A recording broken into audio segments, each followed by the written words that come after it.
Good. Let's talk some Chiefs.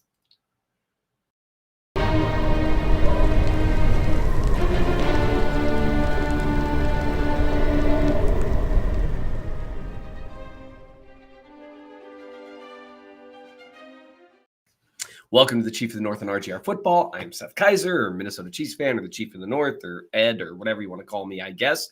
As we do every week, we are going to talk some Chiefs, looking back at the most recent games, some of the things that interested me, and talking about a few of the things that I might be exploring later on this week. We'll see how much time I have because, let's be honest, the thing that I want to talk about today, Rashee Rice, is what everyone wants to listen to right now. And so, hey, how fortunate are you? You want to hear about the receiver that finally stepped up or was allowed to step up, and I want to talk about him. So let's do that. But first, we're going to get to some mailbag questions like we do every week. We start off with our mailbag questions, put them in the comment section, put a question mark in front of them, or a bunch of question marks is actually helpful. I mean, not too many because that's insane. But that helps me get to them. Always give those priority. We'll try to round out a bunch of those this morning or afternoon, whenever you're watching this, really. And we'll get there. So remember, here, not here, here with question marks. A lot of these are about the wide receivers. So some of these questions came obviously after the debacle against the Eagles in terms of the wide receiver room. So I might smash some of them together or even skip one. If I do, it's because it resembles another one, not because I'm trying to ignore you. All right. Sherry Street asks, why are they starting MVS and Watson over Tony and Rice? Which wide receiver do they go after in the offseason? Because MVS won't be back. I do agree MVS won't be back. I before the season, I talked a lot about how it would just depend on how this season went. I knew he'd be here this season, but I didn't anticipate him being a worse receiver than he's been the vast majority of his career. He's always been a guy you could rely on as a deep threat, which means most importantly in MVS's case, and this got talked about a fair amount last week, the job of a guy like MVS is to create separation deep and punish teams for playing, cover one or man coverage without double safeties over the top, things like that. That's his job. And if he can even just do that one thing effectively, which he did a pretty decent job of last year, that affects the way teams are able to play you. They can't squeeze shallow routes or intermediate routes quite as effectively if you've got a guy that you can count on to be a deep threat. He hasn't been that this year. He's been unreliable in terms of being on the same page with Mahomes. He's had unreliable hands, and not just obviously, the drop at the end of the Eagles game was really tough, but he's also not been able to collect catches that are contested in any way, shape, or form, which is problematic as well. So I would be shocked if he were still here this next year. It was interesting watching Myers with the Raiders make some of the plays he did, who's been a similarly priced receiver for the Raiders. He was actually the one that I was pushing the hardest for. So I'm just going to pat myself on the back a little bit here. I think he would have been a really good Juju Smith-Schuster replacement with more athleticism. And I think could have helped the offense avoid a lot of problems. But it is what it is. In terms of who they go after in the offseason, my anticipation, they'll look in the draft for at least one, but I'm guessing they'll look for another veteran receiver. And I'm guessing it's going to be a field stretcher, and it's got to be a legitimate field stretcher. Who that'll be specifically, couldn't tell you at this point. It all depends on who gets franchise tagged, who signs, who hits free agency. All those sorts of things are going to come into play. But I would be shocked if it were MVS. Really, Watson has been better as a deep threat this year at, I think, a fourth the price. And that doesn't mean Watson can be your best deep threat. If Watson's your best deep threat, you have problems. But he's like if you think like MVS last year and previous years in his career is like here, Watson as a deep threat is like here. And this is what you can get away with, not this. And so you need someone who is able to do it consistently, who isn't matchup dependent on it, who you can also count on to track the ball well in the air, which Watson does not consistently do well. So why are they starting MVS and Watson over Tony and Rice? Well, with Kadarius Toney, we saw it this week. I don't think they can trust him to stay healthy. I really think they are going to try to save everything they have with him for the playoffs. I just don't think they can trust him to stay healthy. And I really think that probably goes into it more than almost anything else they're doing, is he just cannot stay healthy if he's given significant snaps. They've seen it enough now. It's kind of like the Jet McKinnon treatment that they've done the last couple of years, just trying to keep a guy who's known health problems healthy for the stretch run when he really matters. If Kadarius Toney is able to play 30 snaps a game in the playoffs and hopefully Super Bowl, then the whole thing's worth it. If he's not, that's a bummer. In terms of Rice, well, We'll talk about Rice momentarily, won't we? Yeah, that's what we're all excited for, right? Anyway, the other question, do you think we have a wide receiver that can consistently catch 6 to 8 balls a game, similar to what Juju brought to the table last year? Or are we doomed with Watson being our primary target other than Kelsey? We are not. I think Rashee Rice, I think you saw concerted effort against the Raiders. Caveat, it's the Raiders. What they do against the Raiders isn't going to be dispositive what they do against better teams with better coach defenses. You're going to need to see Rice do that multiple games in a row. And then as teams start to scheme around stopping him, as well as Kelsey, that's going to be where the rubber hits the road after 2 or 3 games if they consistently involve him in the offense. I think there's a simplified way of doing that. It actually ties into a mailbag question that we've got later on. So we're going to get to that. Another question, one person's, this isn't really a question. I like how some of you are trying to cheat the system. You put the question marks in front of a comment. Many of us didn't think the Chiefs needed D-Hop. We were wrong. Fair. I mean, even Adam Thielen would have been, both those guys got more money than the Chiefs were willing to spend in the moment. And I do understand that. When you're trying to be a perennial Super Bowl contender each and every year, it's hard to find that balance between going too far in and not going too far in. I'm really glad that Charles Omenihu and Drew Tranquill and Mike Edwards, all 3 of them are on the team. Edwards had a really rough snap. Jacobs stiff-armed him pretty much into the turf on Sunday, but he's generally been quite good for a pretty cheap cost. Drew Tranquill's been very good for a cheap cost. Omenihu has been really terrific for the line at a little less of a cheap cost. They could have brought in a receiver, but you're probably not bringing Omenihu in them. Now, could they have signed someone besides Donovan Smith? Smith has definitely he's been who he is at left tackle, and they did need that level. And so there's places they could have gone, but you see the money went elsewhere. And while the salary cap is incredibly flexible and they could have gone out and signed someone, they are still trying to think of 2024, 2025, 2026. If you go to Over the Cap's cap calculator, you actually can see what they're kind of doing with next season and the year after in terms of how they're trying to layer all these things together while they figure out Chris Jones, L'Jarius Sneed's future, along with, Trey Smith, Creed Humphrey. They've had a lot of successful drafts the last few years. The pay the piper moment is going to be coming pretty soon. So that's all stuff that they have to take into account. Brother Rick asked, how do you feel about the Chiefs using Blaine Gabbert on QB sneaks and doing the tush push?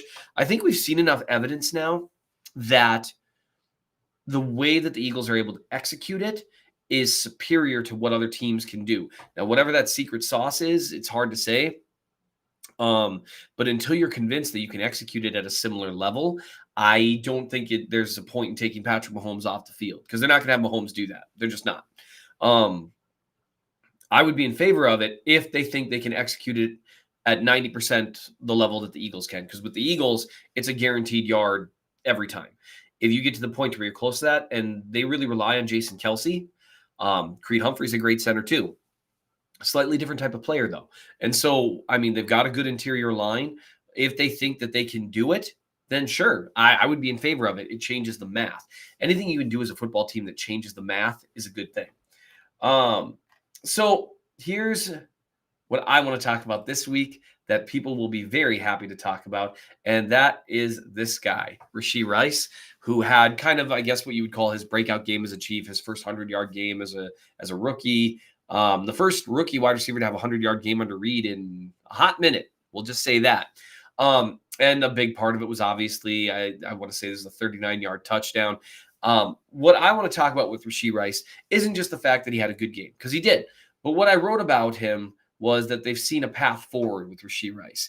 And what I mean by that is that he can be utilized here and now within the offense in order to try to just improve the way things currently look, that they don't have to they don't have to change the offense completely. They don't have to alter all these other things. Sorry, I'm trying to get up the mailbag question there. Oh, that's someone who's on a commercial. Anyway, so I want to get up the mailbag question that related to Rashee Rice because I thought it was a really interesting aspect that demonstrates that they can utilize Rice in the here and now. And this isn't some hypothetical that they need to utilize later. Let me just make sure I find it because I want to give the person credit who said it. Mr. Perfect was murdered. Goodness. It says slants, hitches, comebacks, curls. Let's run a boring offense and move the darn ball. Tired of the nonsense. Obviously, in an Andy Reid offense, you're going to see more than just those routes. But that's the path forward for Rashee Rice. This is a simple drag route right here. And what's effective about a drag route is that it can be run as part of mesh. See where you've got the crossers there. You can have that be run against man. It's a very commonly run play against man coverage because it forces defenders right to enter that middle of the field to where you get some mix, you get some picks if you do your spacing correctly. And also against man coverage, there was another play in which they had him run a drag, and I want to make sure that I have it here. So this was against man coverage as well, and his defender was playing back here over the top in anticipation of maybe a quick wide receiver screen, which we'll talk about in a second.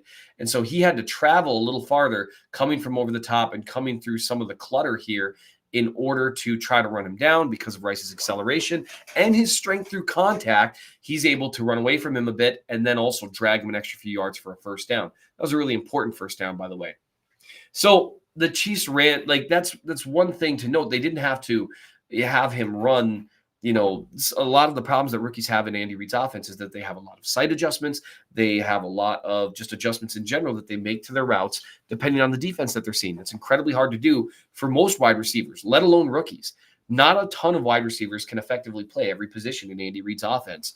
A guy like Jeremy Maclin, who was able to do it for years, because he had good athleticism, but was also an incredibly smart receiver. Those things are required. I think they can simplify things for Rashee Rice. And I think the answer is in a couple of the snaps that you've already looked at. So one of the things that they've been doing with him, that they did against the Raiders at least, and you're going to see teams prep for this now, is they run him in a bunch or trips formation, whether it's to the left or to the right, often with Sky Moore and Travis Kelce, but sometimes with a few other guys. It almost always involves Kelce. So what you've got here is what you're threatening is this quick wide receiver screen, right? Where you're going to have a couple of blockers who are, and actually in this case, it's kind of funny to me because Kelce and Moore end up going after the same blocker and make this a little harder on Rice than it needs to be. But despite that, you end up with some form of numbers with guys playing off man. And because of Rice's acceleration, he's able to get up the field quickly. He makes the first guy miss. He gets up the field quickly. And because of his strength, he's able to carry Spillane there for an extra few yards. Rice is particularly dangerous for these quick wide receiver screens, especially with bunch where he's got some blockers and that sort of thing. The problem that exists for you is that if you try to just, press him at the line of scrimmage or play man, you run the risk that rather than running some of these quick wide receiver screens, that they're going to run a drag out of that, or they're going to run, some kind of mesh if they've got someone on the other side of the field. There's multiple iterations of that play. Maybe he's going to run, some kind of out and up out of there. And that can be effective, that kind of play within a play within a play, the multiple iterations of just lining guys up in trips. That can be effective against man or zone. Trips is naturally effective against zone because you risk overloading their numbers, provided your spacing is good and you're not allowing one guy to cover multiple receivers, right? It's good against man because you create natural picks with that.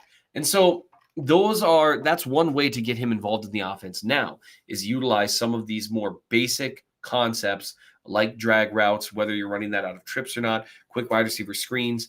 Actually, the pass that he dropped, which it's unfortunately dropped at a hitch route, after he dropped the pass, I was still not too upset. And the reason for that is that's a concept that can work for him. He showed the ability to use his physicality, create a little separation from the defender. It's something that he can do when he's isolated in man-to-man coverage. One thing teams have been utilizing a lot of is either man coverage or some form of match coverage where they are basically daring Chiefs receivers to beat them while having someone halo Travis Kelce or an actual complete double team of Travis Kelce. And so no one's been able to do that. However, Rice, even though he is not separating against man the way you'd want to see, that's going to take time for him because he doesn't have elite physical tools for separating at the intermediate level and maybe not the shallow level. He's got good acceleration, but he's not necessarily quick, and his routes need work. He rounds off routes. He takes too many steps. He tends to his start, stop, stuttering, that sort of thing. These are things that he can work on. Guys with his physical profile have become terrific separators, but they've had to become really good route runners. So that's a next step thing. But in the interim, things like a hitch that he can perhaps utilize that as a fake into, I don't know, maybe a back shoulder throw down the field after faking a double move. This is, if you can win this way and you can win with physicality on a hitch or a slant. Remember his touchdown against the Vikings weeks back, where he was able to create that separation, not so much because he's quick, but because he's able to physically push off the defender and accelerates fast inside. He's got acceleration, he's got physicality. If you've got that and you've got the hands, and his drops have largely been situations where he's looking to get yards after catch, not because he doesn't have strong hands. He does have strong hands. If you're able to win on a hitch, on a slant, on a back shoulder throw, this is what I called on Twitter or X or whatever, I called a big boy route. You're essentially faking a double move here, and then you're getting that back shoulder throw. Now, whether or not they had an option for him to keep going deep if the defender bit on the double move, I have no idea. But I love the trust Mahomes shows in him here, and I love that he brings it down. This right here, this is a route you can build off of. This is a route that forces the defender, okay, I've got to worry about him going down the field on a back shoulder throw, so I've got to play that a certain way. But that gives you the ability to utilize that unique separation he has to actually run a 9 route, whereas under some circumstances, if people are already playing him a little bit deep, he's not going to run by anyone because he doesn't have a great top gear. And so, but this kind of route, if you're forcing them to respect something, it allows you to set up something else. If you force them to respect you on a hitch, I love the toe tap here, by the way. It was so great. If you're forcing them to respect a hitch because you're physical, that forces them to play you a certain way. And each of these things set up potential other routes. If they have to respect a hitch, again, you might be able to go deep on them. If they have to respect a slant or a drag, they maybe have to respect a whip or some kind of out. There's different routes that can be built upon, but you've got to build that foundation first. And that's where Rice's combination of acceleration, natural play strength, strong hands when he's not thinking about yak, those things are building blocks to win certain routes in a way that will work for him. He doesn't need to get as open as some guys because he's strong, because he's willing to get after tough catches. Is it going to be perfect? No, but the reality is teams don't play just exclusively man or match against the Chiefs. They also play a lot of zone. Every defense is going to, as much as they can get away with Travis Kelce's existence. And so what you can do there is if you're a guy who can find the hole in the zone, especially on the second play here, you know how you know this is the right place to run to? And I mentioned this in the article. It's where Travis Kelce was working his way towards. And you see Rice, he identifies that weak spot in the zone, makes a nice catch, makes the first guy miss. Rice has already demonstrated in several other games that he does seem to have an understanding, and this includes drag routes. We'll bring them up over and over again. Those can work against pure zone if you've got a guy who recognizes it and can option into sitting down. Remember his really important conversion against Denver in the win against Denver late? That could have been converted into a drag, but he saw where the zone defender was sitting down. He sat down between two zone defenders, made the catch, turned it upfield for a big gain. If you understand those things, then you can be cooking with gas a little bit with your options against zone. They don't need Rashee Rice to be a great receiver against man coverage. Juju Smith-Schuster was not a great receiver against man coverage last year. He was adequate. And adequate is what they need. They need one guy to be consistently adequate. And what you've seen here is the path forward with Rashee Rice potentially being that guy who can be adequate. What's going to matter here, though, is in a month when teams have seen, okay, we know this guy can do some of these routes, but we know he's not a detailed route runner. Let's start pressing him out the line. Let's start, do you have an answer for that then? And, some of that answer is going to be these trips and bunches, that sort of thing. But they're going to need to come up, and he's going to need to keep improving and demonstrating that he can be a threat in a myriad of ways. Again, the NFL is all about adjustments and then counter adjustments and then adjustments to the counter adjustments and then adjustments to the counter adjustments to the counter adjustments. That's how the NFL looks. So what we saw here, what we've seen with Rashee Rice so far is how he can perform in a limited sample size. That's my reminder that I have court soon.